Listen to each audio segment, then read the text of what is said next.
In the name of the Father, and the Son, and the Holy Spirit. Amen. Father, the hours that I am here before you to praise and worship you because you are excellent, the God who is more than one. You are excellent, the God who created heaven and earth, the God who gave promise out in Jacob, the God who created us, the God who supply our needs according to your riches and glory. Father, God, in the name of Jesus, forgive us, Father, for all the things we have done wrong, and as we forgive those who sin against us. Thank you, Lord, for the forgiveness of sins. Thank you for your loving kindness. Thank you for your divine protection. Thank you for your presence, Lord. As you promised in the adultery, God of your name, you are the complete object. Claiming your wherever your presence is, there is always a miracle. There is always healing. There is always blessing upon blessing. Today, Lord, by faith, we believe that you open the door to pour out healing upon your people. We believe, Lord, by faith, as today, you will open the door of heaven to pour out blessings upon blessings unto your people. Father, God Almighty, I'm not going to intervene, Lord, because I cannot do it without you. Use me only, Lord, to be an instrument. Use my lips, my tongue, to be an extension of your lips and tongue to proclaim your gospel. Lord Jesus, use my hand to be the extension of your hand to heal your people today. Father God, in the name of Jesus, anoint your word, anoint my intervene, and anoint the hearts of your people today, that they will be able to receive and understand and live according to your will. So Father God Almighty, by faith today, we claim by faith that today is a very successful day. In the name of Jesus. In the name of Jesus. In the name of Jesus. In the name of the Father, and the Son, and the Holy Spirit. Amen. Amen.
Galilee. Are you with me, my brothers and sisters in Christ?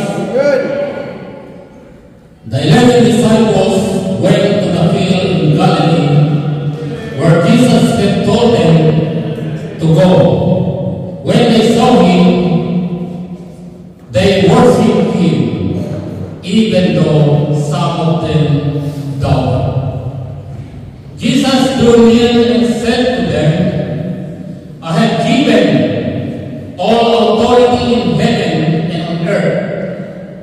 Go then to all peoples everywhere and make them my disciples. Baptize them in the name of the Father and the Son and of the Holy Spirit, and teach them to obey everything I have commanded you. And I will be with you always to the end of age. My brothers and sisters in Christ, this is the gospel of the Lord. To God be the glory.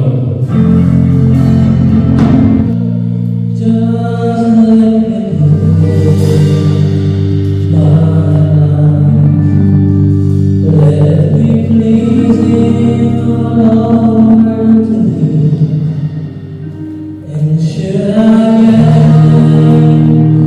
any praise, let it go to God for me. God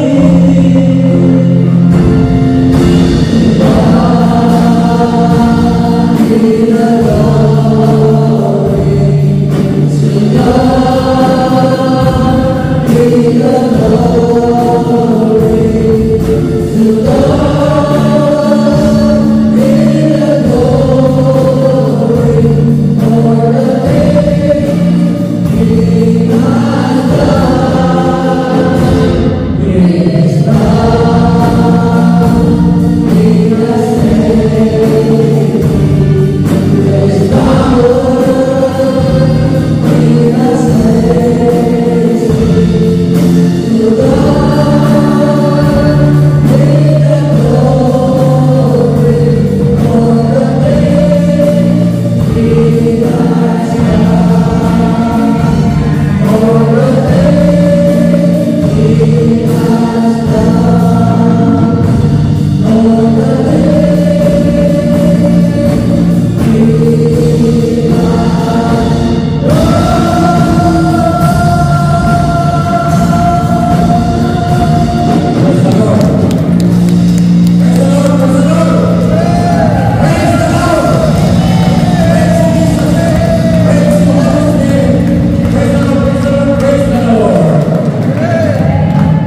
Good afternoon, my brothers and sisters in Christ.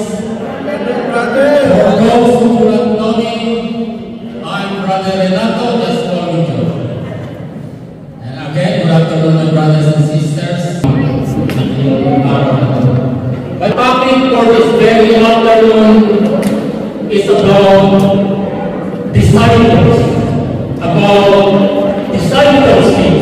When we talk about disciples or discipleship, it is in general. It is a huge meaning. When we talk about discipleship, we talk about the calling of the disciples. We are talking about being the disciples. We are talking about the cost of the disciples. We are talking about the reward of the disciples. We are talking about the suffering of the disciples. And the last chapter today, we are talking about making disciples. Amen po ba? Praise the Lord. Praise Jesus. Praise you, Holy Spirit. By the way, what do we understand by disciples? Personal follower of Jesus. Another? Student of Jesus. Believer of Jesus. They are called disciples. Amen po? It is a personal follower of Jesus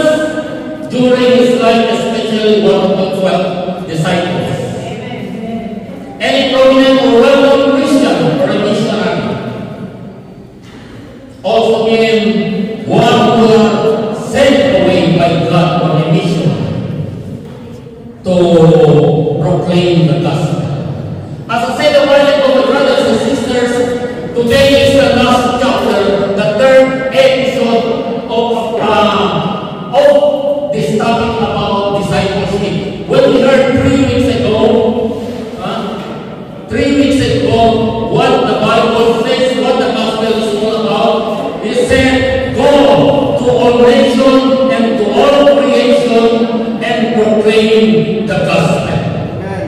Last week, my brothers and sisters, we heard about the gospel. When Jesus appeared to his disciples on the upper room, he said, peace be with you. How many times he said, peace be with you to his disciples?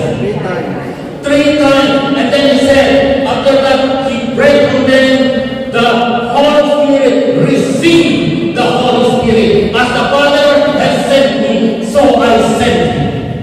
Meaning, my brothers and sisters, Jesus is commanding us to go and preach to all nations and to all creation.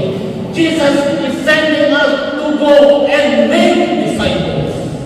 In today's gospel, my brothers and sisters, Jesus is commanding us to make disciples and baptizing them in the name of the Father and of the Son and of the Holy Spirit and teaching them what I have commanded you. My brothers and sisters in Christ, today we will talk about the calling of the disciples. Why? What is the purpose? Why Jesus called people to become his disciples? To preach, to convert people. My brothers and sisters in Christ, Jesus called us for a purpose to go and preach the gospel and to make disciples. The purpose, the brothers and sisters, why Jesus told us to go and make disciples. Why? Because Jesus said, the harvest is plentiful, but the workers are few. And the Bible is speaking, my brothers and sisters, the harvest is plentiful and the workers are few. And sabi na the Gospel of Luke 10, he told them, the harvest is plentiful, but the workers are few. Ask the Lord of the harvest, therefore, to send out workers into his harvest field. Who are these people? What is the word of harvest that Jesus using here? The harvest, my brothers and sisters, are the people who are poor, who are hungry, who are weary, who are sick. People who are lost spiritually. My brothers, that's why one is why Jesus told us for a purpose to go and reach to those people, because the harvest is plentiful and the workers are few. Amen po ba? Now, my brothers and sisters in Christ, when Jesus called his disciples, the first two set of brothers, who are they? Peter, Andrew's brother, and the second set, James and John. When Jesus saw them, Jesus told them, come, follow me, and I will make you a fishers of men. Here, my brothers and sisters, we were able to see how the disciples decided right away in their heart. They led, as the Bible says, they led their men, they led their business, they led their boats, they go to Jesus, they follow Jesus. The same thing with James and John. They led their men, they led their business, they led their father secondly, and they follow Jesus. My brothers and sisters in Christ, being a disciple, my brothers and sisters, when Jesus called us for a purpose to go and preach, when we say yes, my brothers and sisters, the acronym of yes is you are entered. When we say yes to the Lord, my brothers and sisters in Christ, wala nang batak-batak pa, tuloy-tuloy na yan. Amen po ba? Yes, it's true. Ako nga, sabi ko, yung nagiging preacher ako, I was preached for 6 years before COVID. Pag sabi ko, after COVID, sabi ko, Lord, pahinga muna ako.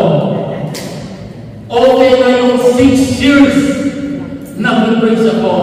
Ang sabi niya sa akin, the Holy Spirit talk to me. Whom shall I send? You experience my blessing. You experience my healing hand. You experience blessings upon blessings, healing upon healing, miracles upon miracles. Therefore, you go and preach. I don't want to continue anymore, my brothers and sisters, to preach. But once your name was already written in His hand, He cannot forget. He will always call you. He will always call you and call you. Even He will not let you sleep. He will wake you up at 3 in the morning. My brothers and sisters, that is when we say, of being a disciple, my brothers and sisters in Christ, we have or we need to think when we say yes to the Lord, or before we say yes to the Lord, my brothers and sisters, we need to think 10 times or even more. Because to become a disciple of Christ is not an easy task. Either when you are sent to preach, you will be rejected, or you will face danger or any problem. Remember, my brothers and sisters in Christ, before you say yes to the Lord, I want to follow you, you have again to sit down and count the cost of being disciple. You need to ask, because to become a disciple, you must sacrifice your time, your talent, your treasure, even your life. You must deny yourself and carry the cross every day. Jesus said, whoever wants to follow me, take up your cross daily. Take up your cross daily, my brothers and sisters, and follow me. You must deny yourself. Ano ba ibig sabihin that you must deny yourself? If you are a professional, brothers, if you are a manager, or whatever, you have a right to hierarchy officials, you need to be forget if you want to become the disciples of Christ. Because sabi ni Jesus, you cannot serve two masters. You cannot serve God and serve as a manager in the body. My brothers and sisters in Christ, also, we need, before we say yes to the Lord, we need to think. Not only once, not only twice, 10 times or more, before you say yes to the Lord. Because mahirap maging disciple. Mahirap, my brothers and sisters. Imagine, to become a disciple of Christ, my brothers and sisters. Praise the Lord. Praise the Lord. Tinan nyo, at demonyo gumagawa talaga ng paraan. No? Pero hindi obra. Dahil today, this Sunday is Holy Trinity or the Trinitarian, my brothers and sisters, they are all here. Nandito. Por eso, maghanda na kayo kung anong gusto nyo kay Lord. Kung kailangan man kayo ng nobyo, nobya, kung kailangan kayo ng magandang trabaho, this is the time to ask the Lord. Because I have a big faith today that God will open the door of heaven to pour out His blessings upon you and your family in the Philippines. I have a very big faith today that the Father in heaven will open the door to pour out healing upon you and your family in the Philippines. And you will be expected, or you will expect today, miracles upon miracles. My brothers and sisters in Christ, that's why we have to remember, the brothers, it's okay lang kayo God, narinig nyo yung natin. Praise the Lord. Praise the Lord. Praise the Lord. Praise the Lord. Praise the Lord. Praise the Lord. Walang imposible sa Diyos. Walang imposible sa Diyos. Nakinig si Lord natin. That's why magkakita na kayo. Blessing upon blessing will be poured out on you. Healing upon healing will be poured out on you. My brothers and sisters, we have to think to become the disciples of Jesus, my brothers, to become the followers of Jesus. I said a while ago, you have to think. You have to think twice because you have to offer your time, your talent, your treasure, and even your life. Amen po ba? To become the member of the brothers and sisters in Christ, to become a disciple of Christ, remember there is no earthly security. Huh? The disciples of Christ, there is no earthly security. Hindi katulad yung mga pastor sa atin sa Davao, katulad yung Igoroy, kapag pumunta sa kung saan-saan, naka-10 siya, may wari-wari din isa, hindi lang dalawa, at maraming talaga. Pero the disciples of Christ, there is no earthly security. There is no security.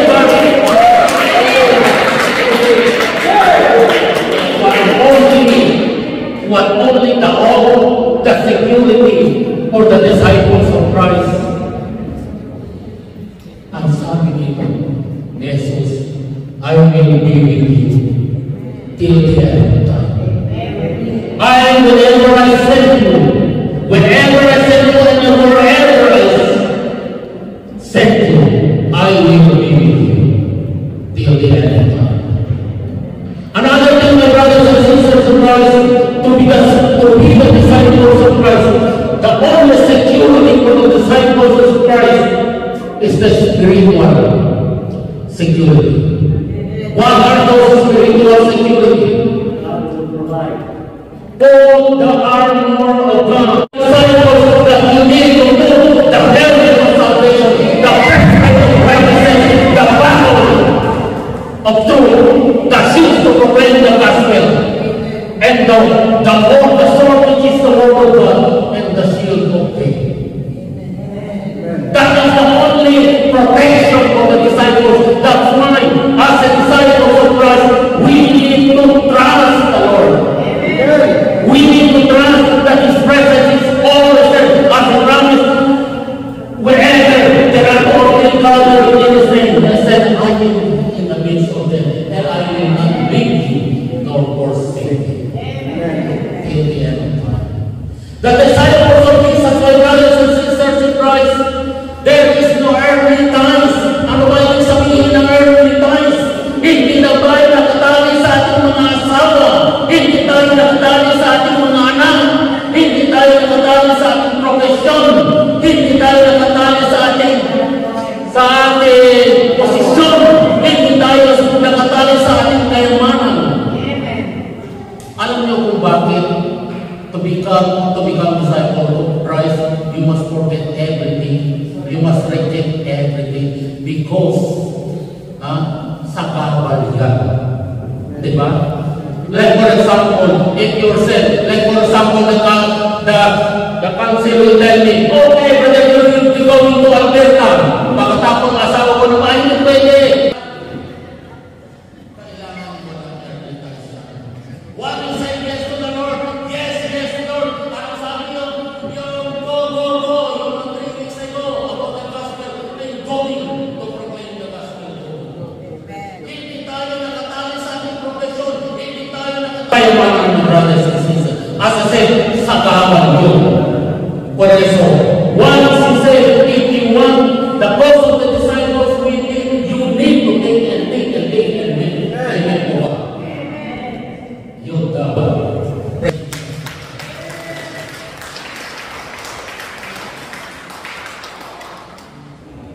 The disciples of Christ, my brothers, lagi natutukoy ni Jesus. The earthly instruction, my brothers and sisters, when you are going to be a disciple of Christ, kailangan nakatuon ka na doon. Go! Nakatuon ka na doon. Ang sabi ng parable, kung ikaw ay magdadaro, huwag kang limon. Diretso. Dahil kung limon ang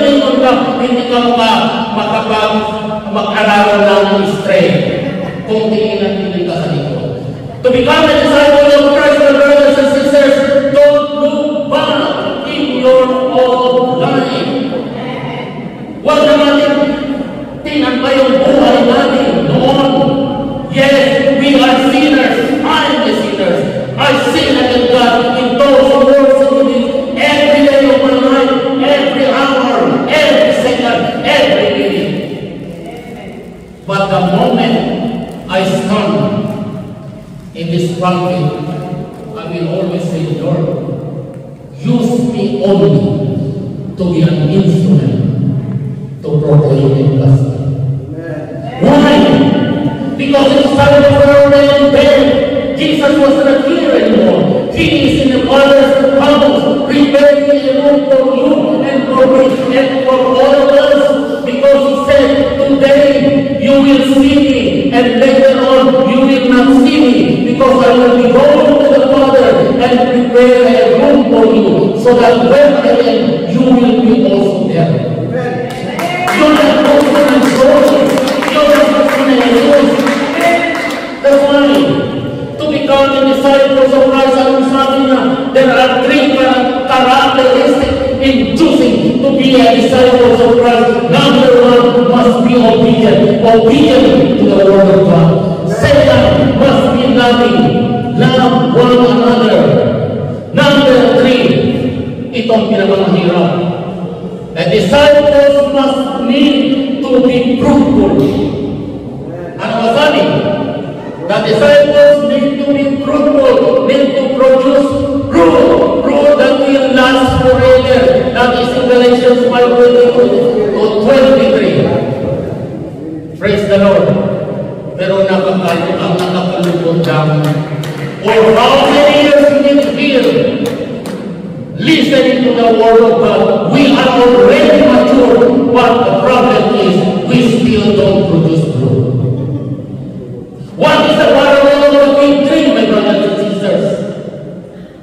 The life of the fig tree, it is farm, it is garden.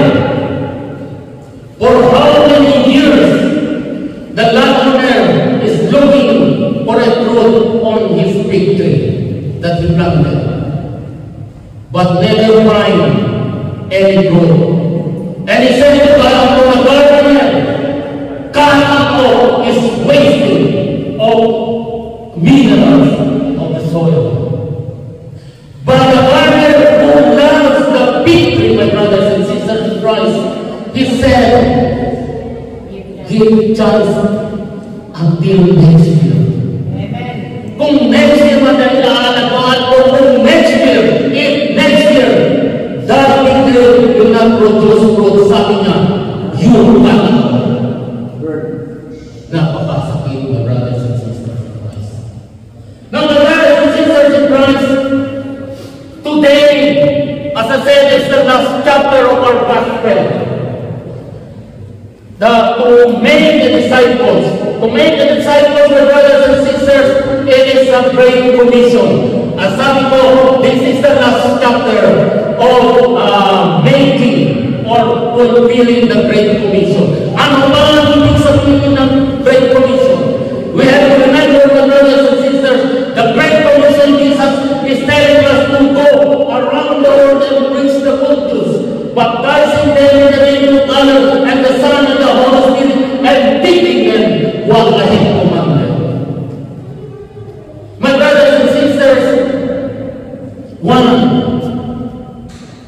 the disciples, my brothers and sisters, the disciples of Christ, we must also be baptized. Amen po ba? In what baptism the disciples need to be baptized. When in water we are still an infant, we are already baptized in water as a ritual. But ang sabi, if you remember when John the Baptist baptizing Jesus, he said, before the baptism, Jesus he said, I will baptize you with water, but later on, there is a man who will come after me, who is more powerful than I, that I can even untie the tongue of his sandal, and he will baptize you in the Holy Spirit. Why the disciples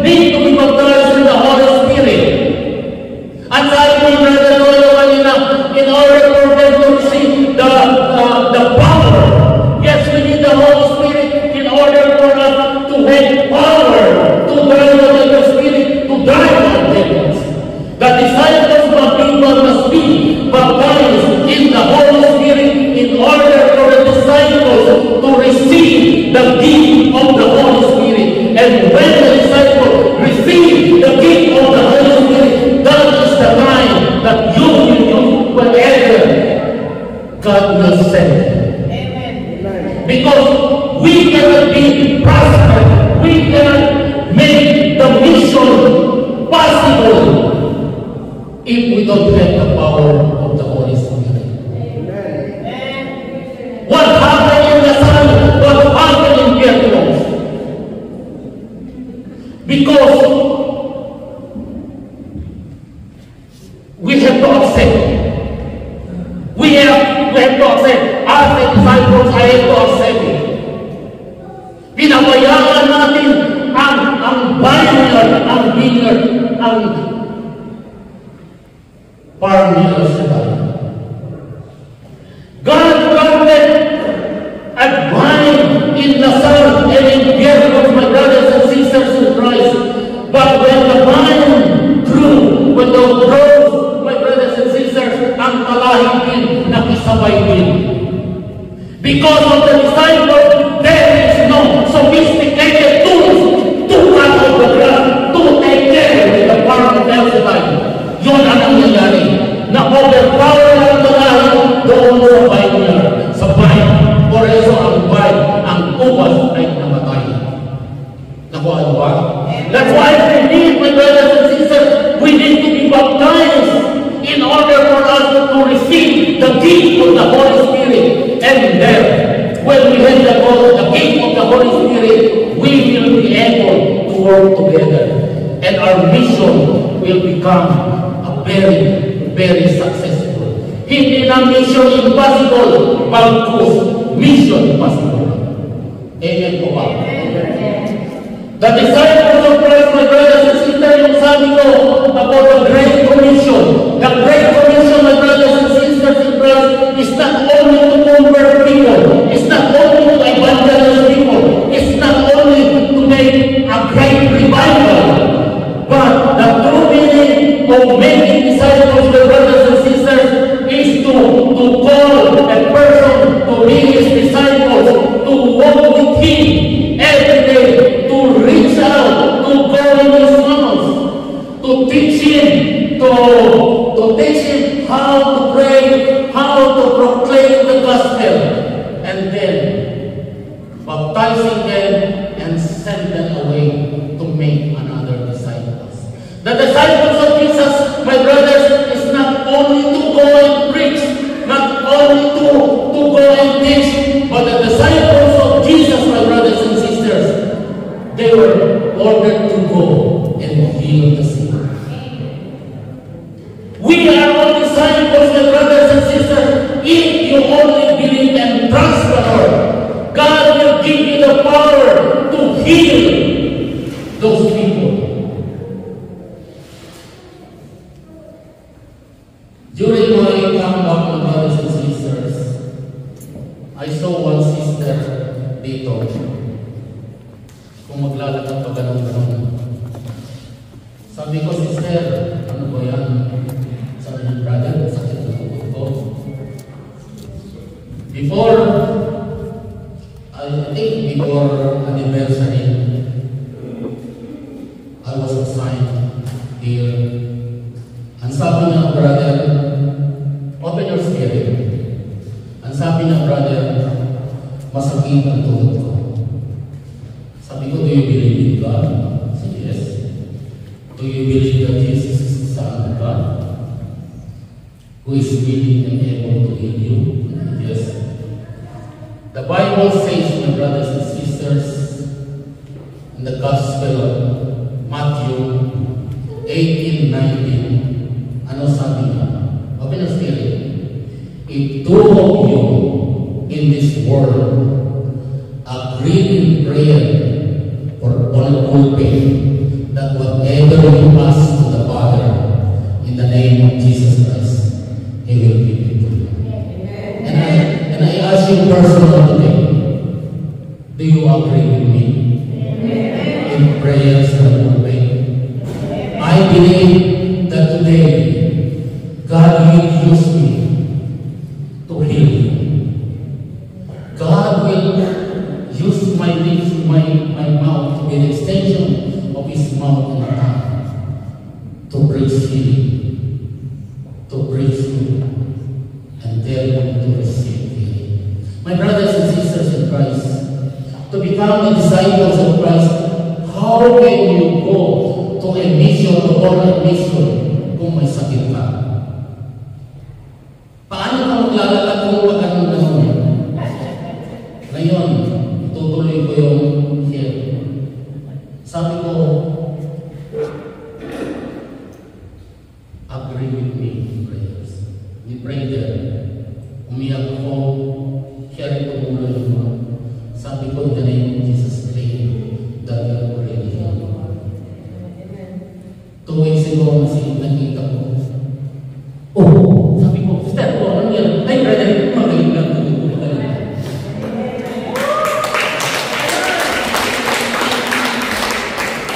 Last Saturday, when we were in Ottawa, nandoon ang sister ko ito sa araw at saka meron ko nandoon sila sa akin ko. Nung pumunta ko doon, nakita ko lumingon yung isang sister namin na Ottawa, yung puti na matanda na.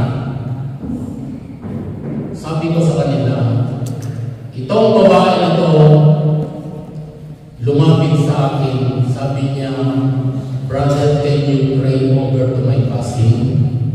Dahil ang sabi niya, my cousin, which went to an examination, found out there are positive cancer cells. Yun din ang sabi ko, ang tanong sa kanya, do you believe in Jesus? Do you trust in His Word? Yes. To make the story short, we cried out, sabi ko, sister, in the name of Jesus, your cousin is already healed. Or, you will call her tonight and tell her, in the name of Jesus, you are healed. Or sabi ko, pumunta ka sa kanyang bahay, touch her forehead, and said, be healed in the name of Jesus. After 3 months, my brothers and sisters in Christ, anniversary sa Toronto, nakita na naman kami. Ang sabi niya, tumatawa, brother, wait. Sabi ko, sister, what? Praise God, sister. All the result of her fasting find out negative of cancer cells. Sabi ko, don't thank me, sister. I am God. My brothers and sisters in Christ, to be a disciple of Christ, to tell you the truth, I am not a healer. I am not a healer. My health is only the extension of Jesus' hand. If you only believe and trust God, you will be healed according to the level of your faith. You will be healed according to the level of your faith. Ako wala akong power, my brothers and sisters. My power is only healed. But who will touch you? Who will? Who will lay hands to you? Si Jesus hindi na mabalito, my brothers and sisters in Christ, even though He promised when they are all together, He said, I am in the midst of them. My brothers and sisters, it is the Spirit of Jesus who comes here wherever and wherever we call Him. But the disciples, because if Jesus will come in and stand here, nakasuka na, maybe you will all run. And then you will say, it's the cross. That's why we call the disciples, my brothers and sisters, to be an instrument, to be the instrument. That's why I said a while ago, the disciples, where Jesus said, to go and preach and teach and to heal. Natandaan niyo yung gospel last week, 3 weeks ago, my brother Benny, ang sabi niya, when they lay hands on the sick people, they will be healed. They will be healed, my brothers and sisters in Christ. That's why. That is the promise of the Lord Jesus, that He will use. Imagine, my brothers and sisters, during the time of Pentecost, when Peter was preaching, people were converted. How many thousand were converted? And whenever Peter was passing to the sick people, even Peter, they don't touch them, they will be healed. That's why, my brothers, it is about your faith, my brothers and sisters. It is about your faith. It is about your trust in the Lord. It's about your trust in His Word. Many Christians of today, my brothers and sisters, they are called, they claim to be Christian. They said, I believe in God, I believe in Jesus as the Son of God, I believe in the Holy Spirit. But the problem for those Christians, they believe but they don't trust in Jesus.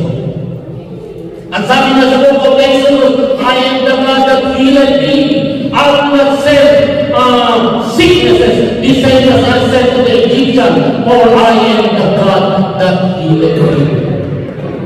Ano sabi mo, previous couple?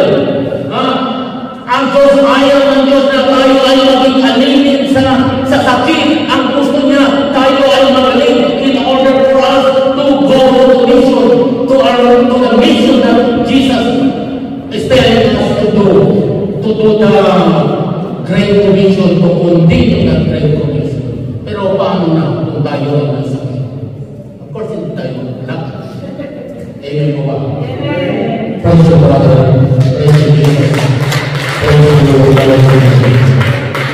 The disciples of Jesus, my brothers and sisters in Christ, we must again, we remember, in order for you to understand, sabi ni Jesus of Jesus, you must deny yourself and take up your cross daily and follow me. Ang sabi ng mga tao, I will follow you wherever you go. Ang sabi ni Jesus, success and holes, bird in the sky, goodness, but the Son of Man has nothing to lay his head. And he said to the men, come and follow me. Sir, sabi ng tao, Sir, I will follow you wherever you go, but let me go home and bury my father. Ang sabi niya, come and follow me. Another friend said, I will follow you wherever you go, but let me go home and say goodbye to my parents. My brothers and sisters, they make an evil, my brothers and sisters, because, as I said a while ago, to become a disciple of Christ, we don't know if we are rejected and not receiving the gospel. Hindi natin, and you will experience about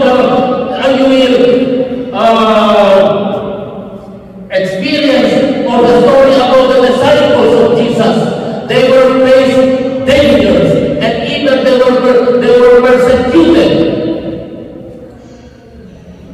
Si Nathanael, imagine, habang nag-preach siya yung ginakit siya, anong ginawa? Pinalatan yung kanyang mga yung balat. The same thing, my brothers and sisters, but don't worry. Jesus is there to help us. Amen. Amen po ba? But my brothers and sisters, anong sabi ni Lord Jesus? Don't think about suffering, because suffering is insignificant, but count on the blessing, because blessing upon blessing will be poured out to you, to all the disciples. Amen. Healing upon healing. Yung ang reward ng disciples na sabi niya, the Bible says, if you, ang sabi ni Peter, we let everything to follow. Anong sabi ni Lord Jesus? Whoever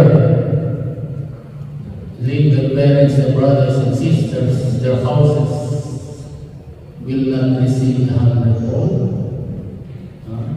In the age to come, brothers and sisters, healing upon healing, blessings upon blessings. Yun ang promise ng Lord. That's why, nakita niyo ba mga disciples ng Diyos na binabayaran ng Diyos? Wala. Nakita nyo ba, na-experience nyo ba na disciples of Christ, isang kahit isang tubo? Wala. Blessing is upon blessing because that is the promise. That is the reward to disciples. Amen. Brothers and sisters of Christ, I want you to stand up. Actually, my brothers and sisters of Christ, Mr. Lord,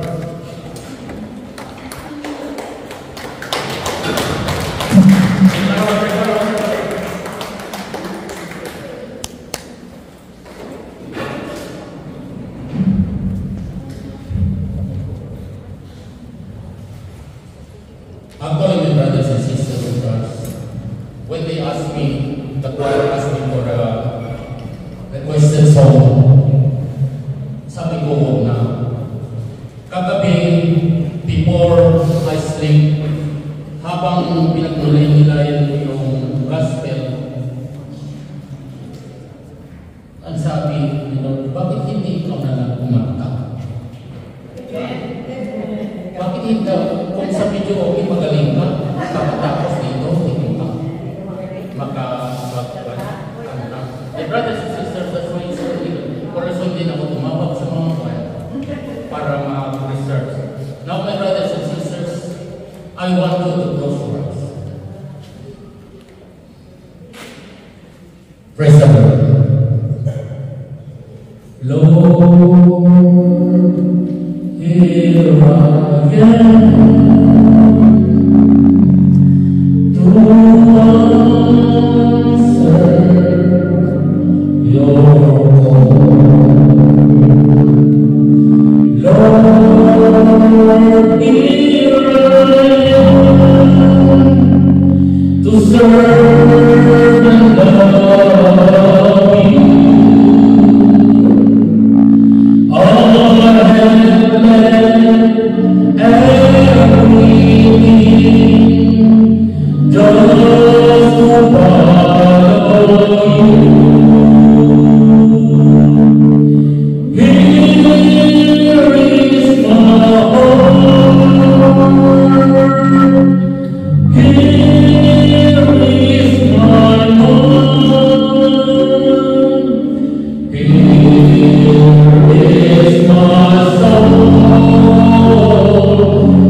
Believing and trusting you that you are Jesus. As you promised, when you are all regarded on your name, you are in the midst of them. So Lord, I pray today with my sisters, they agree with me in prayer in a full way, that whatever we ask to the Father, in the name of Jesus Christ, we will receive it. Father God Almighty, we are here with my brothers and sisters again by faith. Father God in heaven, you will not mawala ng kamay sa mga oras na ito, Lord. Touch your people, heal your people in the name of Jesus. Heal your people by the power of the Holy Spirit. Blessed upon me, I declare healing upon healing, blessing upon blessing. Receive and be healed in the name of Jesus. Receive and be healed in the name of Jesus. Be healed, be healed. Father God Almighty, as the power of the Holy Spirit vested upon me and to all my brothers and sisters, we cast out every spirit in this place. We cast out sicknesses and diseases. Power of Satan, I declare you are loose in the name of Jesus. Wala ka ng kapangyarihan dito. I command every sicknesses and diseases, spirit ng alcohol, I command you to get out from their body. Spirit ng cancer, I command to get out from their body. Spirit ng alcohol, I command them to get out from their body. In the name of Jesus. Sakit sa ulo, I command you to get out from their body. In the name of Jesus. Whatever sicknesses and diseases, illness that my brothers and sisters experience today, I command all sicknesses and diseases to be healed, to get out from their body. In the name of Jesus. So Father God Almighty, by the power of the Holy Spirit, send for the Holy Spirit, send your love and dwell in my brothers and sisters and in our hearts forever. Holy Spirit, as you send us, Lord Jesus, as you send us to go and preach and make disciples. Yes, Lord, we will go, Lord, but always accompany us and send the Holy Spirit and dwell in our hearts forever. So Father God Almighty, I declare that the fruit of the Spirit be produced in the hearts of my brothers and sisters. To all of us, by the Spirit of God, by the Spirit of unity, by the Spirit of it, come into the hearts of your people. Come. The spirit of unity come into our hearts. So Father God Almighty, thank you, Lord, for using me to be the instrument to proclaim your gospel. Thank you, Lord, for using my head to be an extension of your head, to be your people. So Father God, again, malaya na kami magsabi sa iyo because we are healed. We are blessed in the name of Jesus. Again and again, Lord Jesus, be with us. And bless all the disciples, Lord, not only here in Montreal, but to all the people around the world whom you call for a purpose to proclaim and make disciples. So Father God Almighty, thank you, Lord, for this very successful day today. Thank you, Lord, for the healing na ipinagkaloob na sa aking mga kapatiran. Thank you, Lord, for the blessings na ipinagkaloob na sa kanila at sa kanilang pamilya. Thank you, Lord, for the miracles na ipinagkaloob na sa kanila at sa kanilang pamilya. So, Lord, again, we are happy and blessed. And all these things we ask and pray in Jesus' name. Amen and amen. Praise the Lord. Give thanks.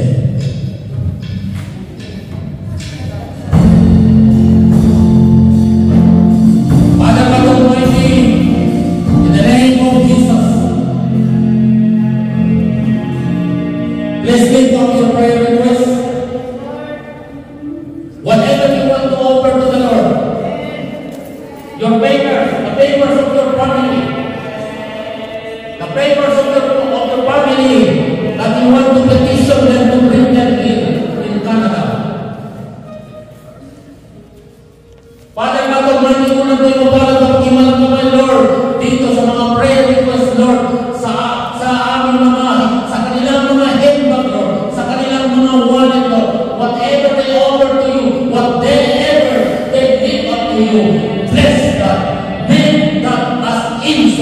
Father, we believe, Lord, that even though we will not ask, you given us that blessing. Father God Almighty, a simple token came from the innermost chamber of our heart. Use this to propagate this congregation here in Montreal. Lord, we continue again and again bless to each and every one of us, and most of all, Lord, to the youth. Lord, we continue dwell in their hearts forever. We continue use them, Father, for a purpose.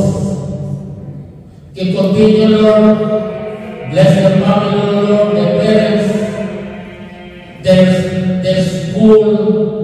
If they have part-time job, Lord, bless them and be with them. And use them according to your will and purpose. So, Father God Almighty, whatever we ask, alam namin, Lord,